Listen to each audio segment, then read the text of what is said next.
Probably the biggest lesson that I've learned is it's always going to take you longer than you think. Whenever you start a new business, you've got to work on your forecast and your Excel spreadsheets. What I would suggest to anyone considering it is halve your numbers and then see if it still works out. That way you can really start planning forward and making sure that you're not making pipe dreams and expecting to achieve them, because you've always got to build that factor in, and it's going to take longer. Plan ahead, plan your strategies and make sure that you actually check back on them regularly. Make sure that you're reaching those targets that you set yourself, so you can readjust and just make plans that are actually going to turn into reality. Also on a day-to-day level, make sure that you don't just get cluttered by the everyday noise, and make sure you check back, make sure you're doing the important strategic elements that you need to attend to. Yeah, this is one lesson that still working on, to be honest. It's very difficult to actually get your head around when you work with a lot of people on a day-to-day basis, that actually ultimately you have to be a boss, and that sometimes means having the difficult conversation. Shying away from those never makes the problem go away. In fact, a lot of the time it escalates it. So we've got to nip it in the bud early and make sure that you actually make the difficult decisions, because ultimately the buck stops with you.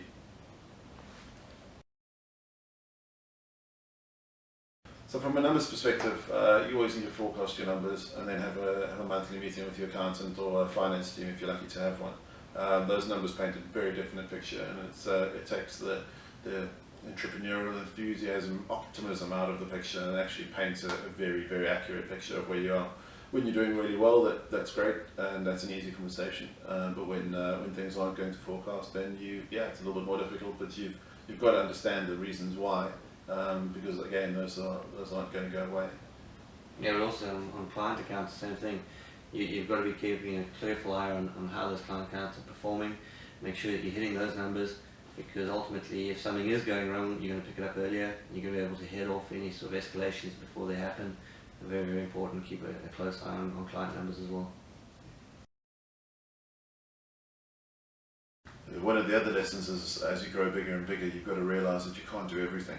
It's a bit of a difficult transition, because you go from an entrepreneur that sort of controls everything, a little bit of a control freak, to this point that you've really got to rely on other people to look after the areas. And that transition is very, very important for the business going forward, and for the business to grow.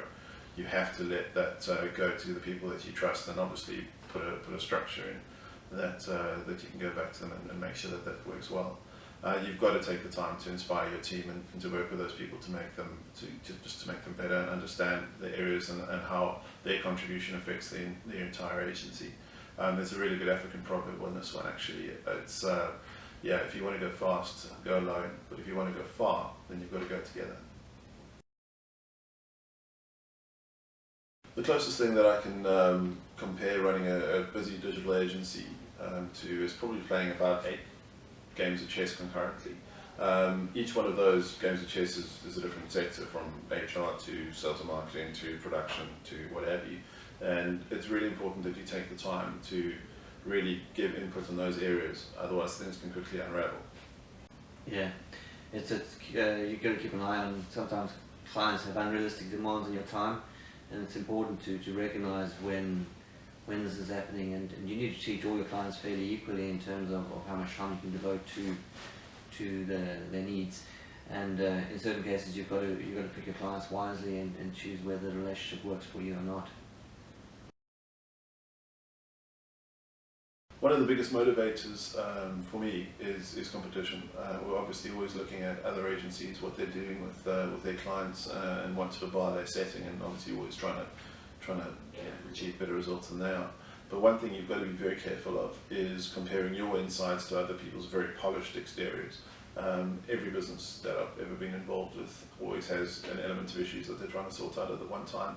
And if you always compare your insides to other businesses' outsides, it's just going to suck all the energy out of what you want to be doing, and just really limiting your creativity and taking your focus away from where it should be.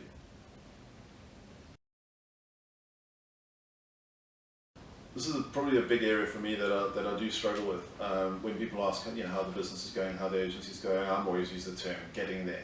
But I think the longer it goes on, the more you realise that actually it's always going to be getting there. You're always going to be trying to get somewhere further, and you've got to really start looking at the business and actually looking at it from actually enjoying the here and now and enjoying that journey, because it's never going to be finished. It's never going to be perfect, because if it ever is, you'll probably stop doing it because it moves so fast.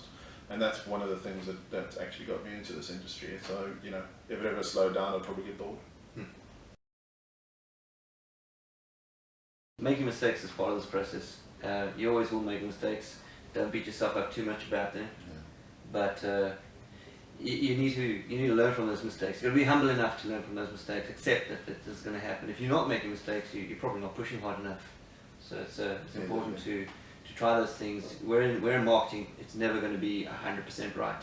You've got the best information at the time. Run with it. Go have a good go at it. Do your best. You can't go at 100 miles an hour all the time. It's a marathon, not a sprint. And yeah, it's really important that you take the time to relax and actually have fun in the office as well. It's those sort of downtime moments that I find that your brain starts connecting everything up and actually you come up with some of your best ideas. So it's not about the volume of hours that you work, it's about the quality of the hours that you work. And yeah, it took me way too long to work that out. You need to get your beauty sleep. A blind tax is no use to anyone, so you've got to make sure you take leave as well. Make sure you get that holiday in, and otherwise, if you don't, you're simply not going to like what you do anymore. You're going to start hating the thing you love, the thing you started working towards. Yeah, because that's why we started in the first place.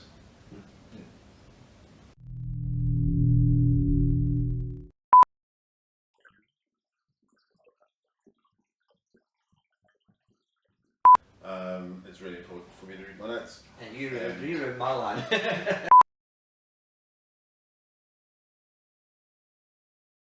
need to pick the right clients in certain instances. So, Just as I wasn't too bad.